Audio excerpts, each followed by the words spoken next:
Hello, I'm Paul Beckwith. In the last video, I talked all about James Hansen's new paper and how, we're very, very likely in the next year to 2 years, year and a half, to greatly exceed 1.5 degrees Celsius. In fact, we could be above 1.7, even 1.8. due to a confluence of factors that are all going to cause lots of warming in the next several years. So what I want to talk about is one of the risks that is often downplayed, and that is the risk of passing a climate tipping point. And I'll talk about the temperatures that we think, with the best science, at which we may actually pass a threshold. And it's also important to remember that a lot of these climate tipping points, by their very nature, are irreversible. So, if you flip the climate from one state to another state, it's not likely that you would be able to suddenly reduce the forcing elements and go back to the state that you were in before. So if we flip to a different climate state, it will become much more difficult and problematic to grow food. So the global food supply will be threatened in that case. So there's a lot of risk, as these temperatures spike up. A lot of short-term risk, and it's not properly evaluated by anybody, really. So that's why, I think this information is very, very important. So let's go to the report, which is actually a very good report put together by the OECD, the Organization for Economic Cooperation and Development. So, it's not an out there organization. It's a somewhat conservative organization, and they're concerned. So this is their library, the OECD library, and the paper is, the report is Climate Tipping Points, Insights for Effective Policy Action. So they review the evidence that overshooting 1.5 Celsius may push the Earth over several tipping points, leading to irreversible and severe changes in the climate system. So if triggered, tipping point impacts will rapidly cascade through socioeconomic and ecological systems, so leading to severe effects on human and natural systems and imposing important challenges for human adaptation. Of particular concern are the likely collapse of the West Antarctic and Greenland ice sheets, the abrupt melting of permafrost in the Arctic, and that would result in additional sea level rise and greenhouse gas releases, leading to more warming. So the actual climate system would start emitting large amounts of CO2 and methane, and probably dwarf human emissions up to that point. So basically, this paper, which came out December of last year, so it's very recent. It uses the most recent science, and there's some new science, of course, like on the AMOC, etc., which I'll talk about, when I reach those sections. So, but this is the best science up until that point of time. It's no longer appropriate to consider the risk of crossing tipping points as low probability. Overshooting 1.5 is likely to lead to irreversible and severe impacts, which must be avoided, heightening the urgency to drastically reduce emissions within this decade. Okay, so it talks about a lot of different factors. So you can just click on the PDF and download the PDF. It's free, and have a look at it. So here's the PDF. It's 89 pages, but there's lots of pages of references, etc. So that's what I'm going to discuss in detail in this video. I highly recommend that you have a look at this to understand the climate tipping point and when they might be reached, and put that in the context of the previous video where I talked about James Hansen's latest work. Okay, so of course, I'll focus on the figures, I think, because I don't want to, definitely read all of the details. There's indisputable evidence that the planet's approaching tipping points. Those tipping points, if we cross those thresholds for those tipping points, I mean, here, climate change is creating adverse conditions for both ecosystems and societies that go beyond anything in the recorded history of humanity. Okay, so it will be a totally different regime if we cross these tipping points. It will be a completely new experience, new situation for humanity. And if climate tipping points are crossed, the trends downwards that we're seeing this summer, for example, could worsen exponentially, leading to profound changes in our planet and the natural and socioeconomic systems it sustains. Okay, so this report reviews the most recent scientific information up until December 2022, and it concludes that crossing tipping points is increasingly likely even at low levels of global warming, with the time remaining to avoid such disastrous outcomes rapidly running out. Okay, so let's have a look at the, let's focus on the figures. So it talks about loads of different types of tipping points. It's probably, this is a good overall summary just to look at what it's talking about. So we've got climate tipping points approaching very, very fast. Some of them we won't really notice until we see them in the rearview mirror. And some of them are actually probably ongoing right now, like that ridiculous warming of the Antarctic oceans.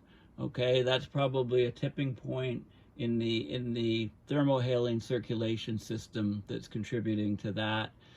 It's just one example. I mean, it's the rapid loss of Arctic sea ice, is trending down towards zero. The latest is before 2030. That's, to me, that's another huge tipping point. The Amazon rainforest collapse is huge. Based on what's happening this summer, the wildfires in the boreal forest. The boreal forest is could be a huge tipping point that we've reached. It seems maybe we've passed a tipping point in the fire regime, or looks like we might be in the age of fire, or the pyrocene, if you like.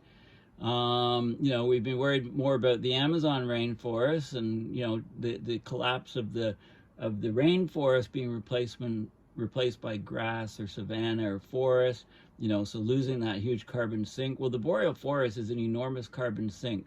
And the fires in Canada have passed, 14 million hectares burned. They've just evacuated the capital city of the Northwest Territories, Yellowknife, 20,000 people, plus areas in BC around Kenora and stuff. I mean, these wildfires are just out of control. And we don't hear too much about the ones in Siberia, but they're just as bad as the ones in North America. And, the permafrost, abrupt collapse, like all of the different tipping points are here, and I've talked about them separately in loads of videos. So what do they have to say here? So let's have a look at the let's go down here and have a look at the figures and the tables and stuff. So here we go. Okay, so here is the candidate tipping points, tipping elements in the climate system that they're most concerned about, the OECD. So you've got three different types. You've got the cryosphere type tipping points. The cryosphere, any, frozen, that's the ice sheets.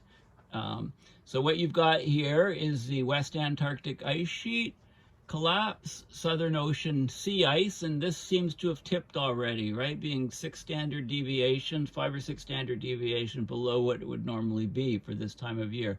It's winter in the Southern Hemisphere.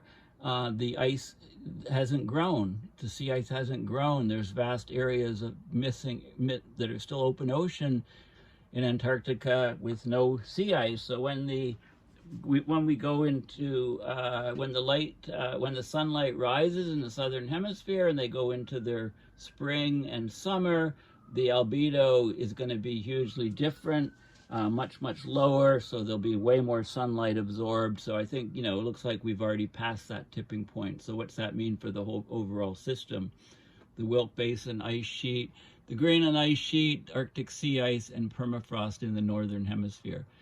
And then we've got the circulation patterns, the ENSO, the Atlantic overturning, the AMOC, and I've talked about that a couple of videos ago. Very important system. The likelihood of that shutting off could be as early as 2025. The probability of it shutting off between 2025 and 2090 is 90 to 90%, 95%. Okay, that's new findings. Subpolar gyre, that feeds into the West Africa monsoon circulation and the Indian monsoon. So those are circulation patterns, tipping points, and then you have the biosphere component. Tropical coral reefs, they're already bleaching and tipping. The boreal forest, I forgot the Tibetan plateau to mention for the cryosphere entity. The boreal forest, well, we see the boreal forest seem to be tipping. I mean, the thing is all these massive fires, you know, in Canada, you might normally get 2 million hectares burning in a year, and already we're at, you know, 14, you know, million hectares burned already, and we still have a couple months where we can get more burning before we head into the fall and the winter. So this, you know, is already tipping. It looks like the Sahel desert, the precipitation there. The Amazon rainforest is always a concern. You know, we can't assume that when the forests burn down, they're going to be replaced by growing forests, because if the climate regime has changed in terms of precipitation and rainfall, we could just get grasslands growing up there. You know, the boreal forest converting into grasslands and savanna, boreal forest here as well. So both in North America and in, you know, Siberia. Okay, and then, so we have all of these. Now, these lines are showing the interconnections. And, you know, I've argued that the Atlantic overturning circulation, the AMOC, or the thermohaline circulation, the THC in general, this is a key, this is a mother of all tipping points, if you like, in my opinion, because look at all the arrows connecting it to other tipping points. You know, if you look at the, if you look at some of the other tipping points, they don't feed back and affect other things around the globe so much. Okay, but this one's connected to everything. This is like the central hub. This is like the central hub of your wheel. You know, all the spokes from the other regions come into this. So if this tips, it affects the entire planet. And how do we grow enough food to feed the 8 billion people on the planet? Okay, so this is a very crucial diagram. Let's have a look here. These are the temperature thresholds and uncertainty ranges of the tipping points. So the impact scale, most of them are global, some are regional. The type is, you know, whether it's the cryosphere, ocean atmosphere circulation, or the biosphere, the tipping point. So, and they've got the temperature thresholds with the central estimate for tipping and the range, potential for abrupt change in the overall whole climate system, and the irreversibility if forcing is reversed. So is there hysteresis? Once you tipped, can you reverse the tipping? Okay, so for example, Greenland ice sheet collapse could happen very quickly.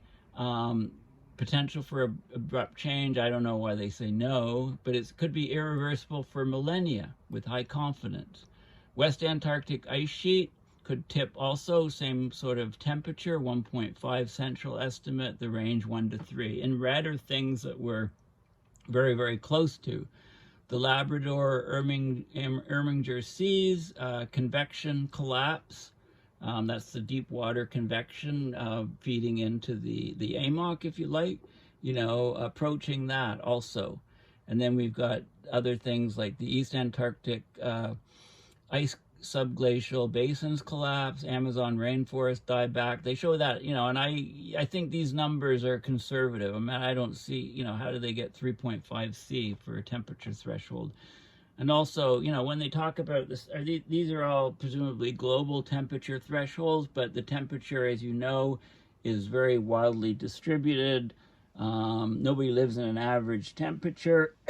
There's huge Arctic temperature amplification, so the high Arctic, you know, is warming way, way faster. So when you talk about Greenland, 1.5 Celsius globally, right, the temperatures over Greenland would be more like 4.5 degrees Celsius for that estimate. So it depends on the you'd have to take what you think the temperature over Greenland would be for a collapse and then work backwards to what that would be with global average temperature. But for that, you need to know the Arctic temperature amplification, which is basically 5 to 8 times. Most people of the mainstream media says it's 3 or 4 times now. It depends on the latitude. And also, if you get I've often mentioned that if you get the collapse of the Arctic sea ice, and the center of cold is over Greenland at 73 degrees north, and that can change the whole jet stream. So, jet streams should be in here as a separate tipping entity, if you like, and it's not. Okay, so Amazon rainforest dieback, boreal permafrost collapse, AMOC collapse. I mean, this is not correct, because the AMOC is at risk of collapsing, given the temperatures that we're going to see. And I said 2025 to 2090, 95% chance of collapsing, of stopping. Shutting off, so it's much lower than that. But at least it's mentioning them all. I mean, all these numbers are debatable, and you and I, if you're watching my videos and stuff, you would say these numbers are all a lot lower than what they're saying. Arctic winter sea ice, they think it will be around until it gets really, really warm, and I don't think so. The feedbacks will cut that. We've got East Antarctic ice sheet collapse, low latitude coral reef die-off, boreal permafrost abrupt thawing. Of course, these wildfires in the high north, the heat can actually start thawing out the permafrost, and there's no tree cover, so that there can be a lot more heat going into the ground in the Arctic summers, and so there's a lot of these things are connected together. Barents sea ice, the Barents Sea, abrupt loss, mountain glaciers, Sahel greening, boreal forest, southern dieback, boreal forest, northern expansion. So lots of, but these are literature-based temperature threshold estimates. What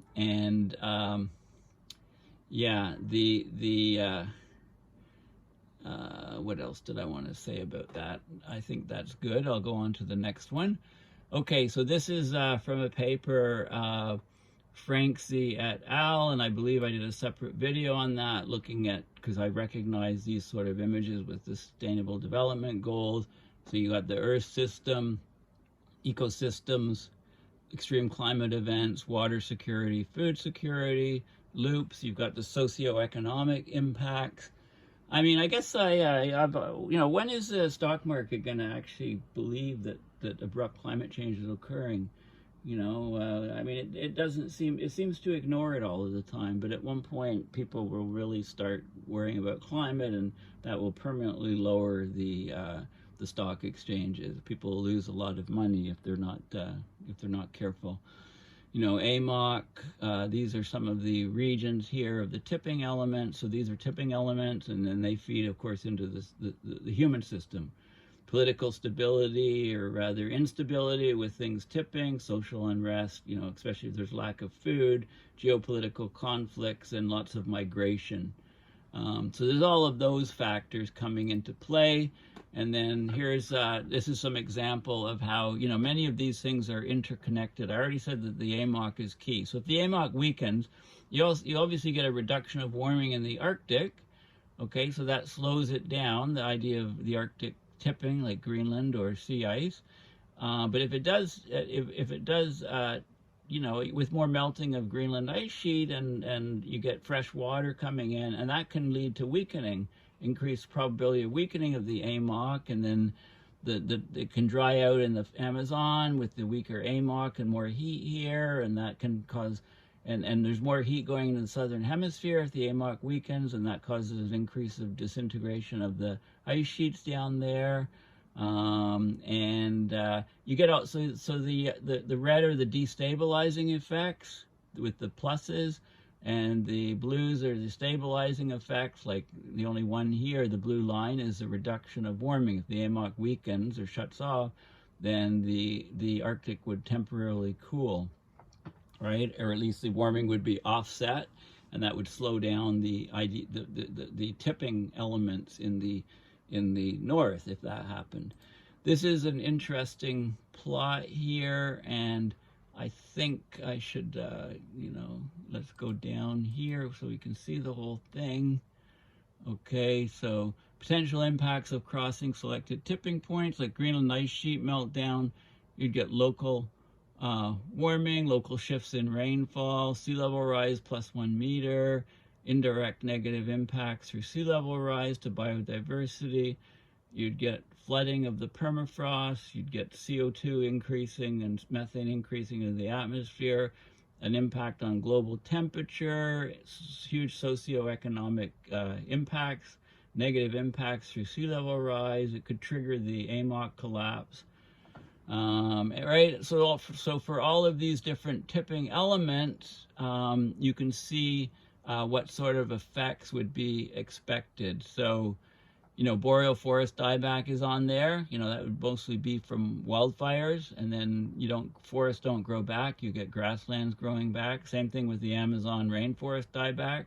The conversion, the fire takes out the rainforest, and then grasses and stuff replace the trees, and so on. So there's all of these different effects here, but the AMOC, I say, is the mother of all tipping points, because it would lower temperatures in the northern hemisphere, drier Europe, storm surges in North America, disruption to precipitation patterns in the tropics, reduced precipitation in the Amazon, sea level rise high in the North American coast, more CO2 from the ocean and land, biome changes, critical threat to global food security, because it affects so many different things, and it would increase the heating in the southern hemisphere.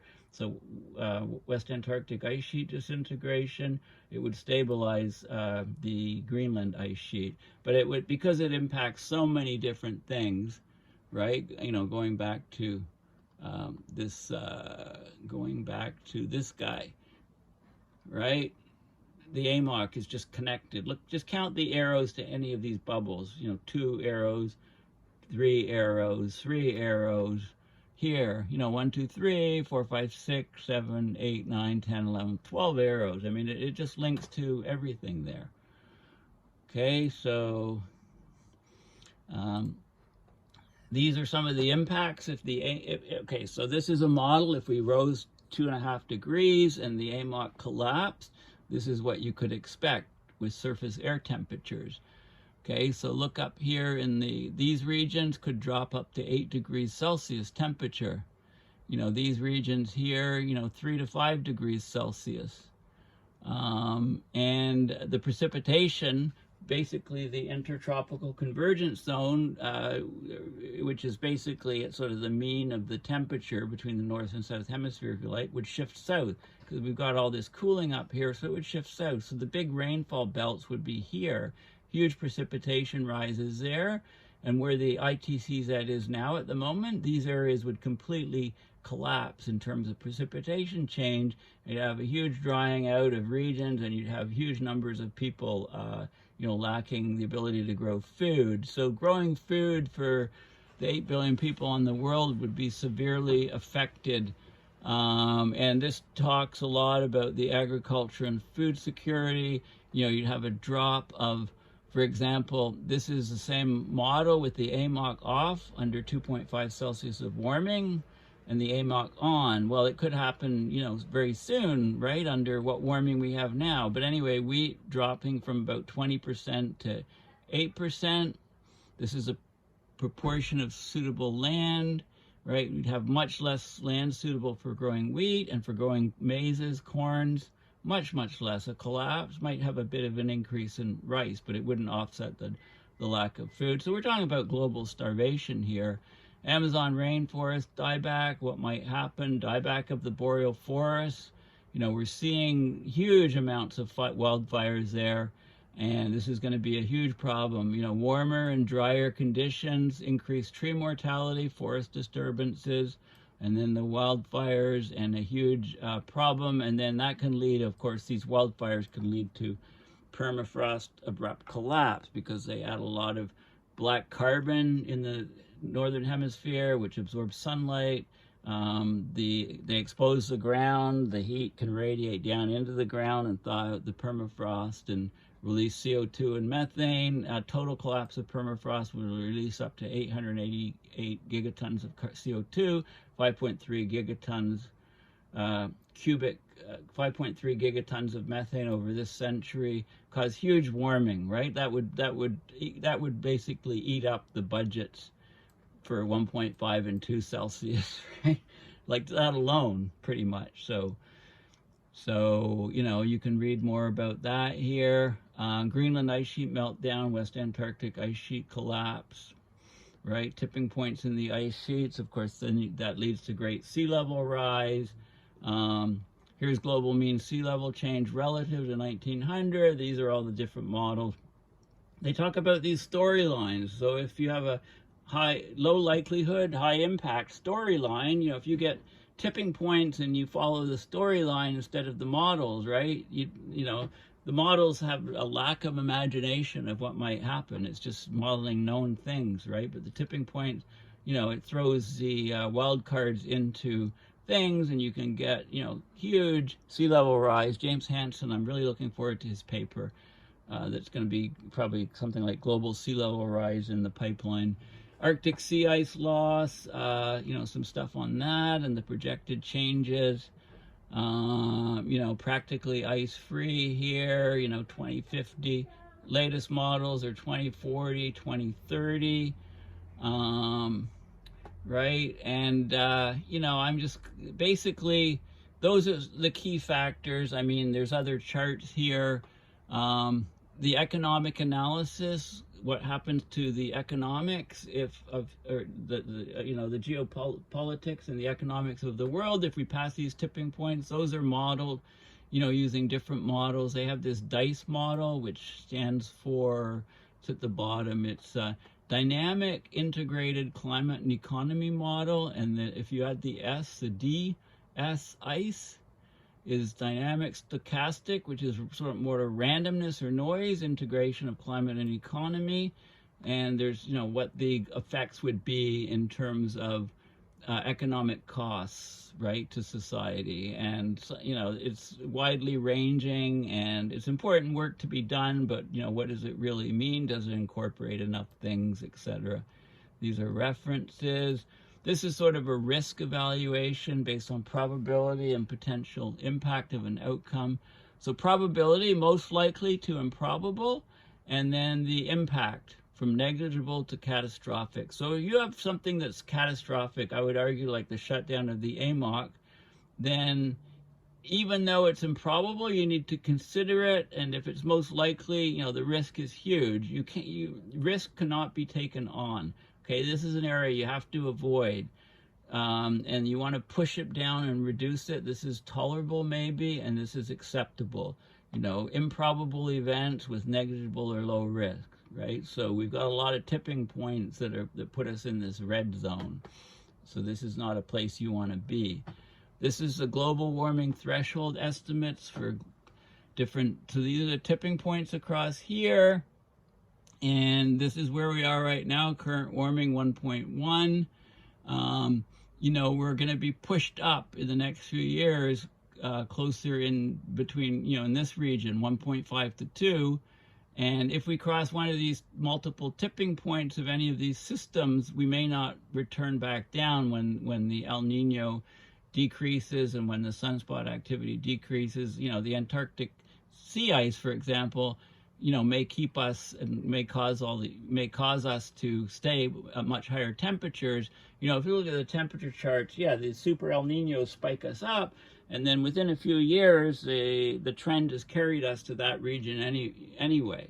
So we can't assume that the temperature is just going to go up and then down. And then there's all these models on greenhouse gas emissions reductions and pledges from different conferences, and, you know, where we need to be, and for 1.5, which is gone pretty much already, and where we need to be for 2 degrees Celsius with 67% probability, you know, where we are in, you know, our emissions are still rising. There's still huge amounts of subsidies to fossil fuel companies, etc.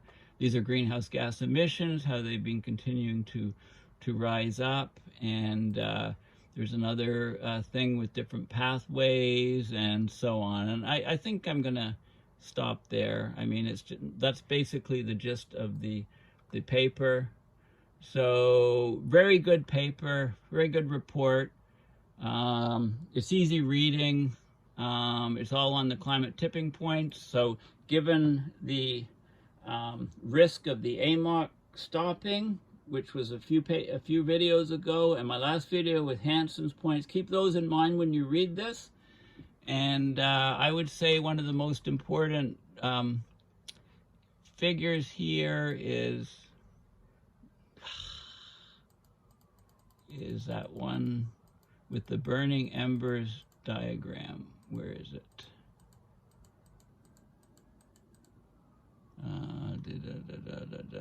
Now I can't find it. This one. Okay, let me see. I showed it to you.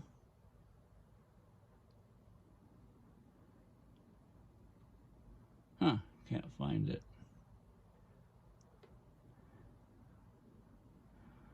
You know, it's the one with all of the tipping points along the bottom and the burning embers and where today's temperature is, and that one. I can't see it offhand.